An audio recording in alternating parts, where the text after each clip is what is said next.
গাভৰুৰ লগত বোলে গৰু বান্ধি থৈছে। এই আমি দুজন অনুসন্ধান কৰিবলৈ আহিছোঁ বিশাল হাবি এখন চাবলৈ গ'লে। মই কেমেৰাটো ঘূৰাই দিছোঁ। ইমান ডাঙৰ হাবি এখন, সাংঘাতিক ডাঙৰ হাবি।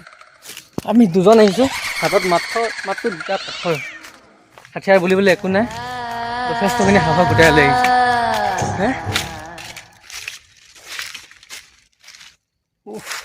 মই বেকগ্ৰাউণ্ডটো কেমেৰা কৰি দিছোঁ, তেতিয়া গম পোৱা যাব।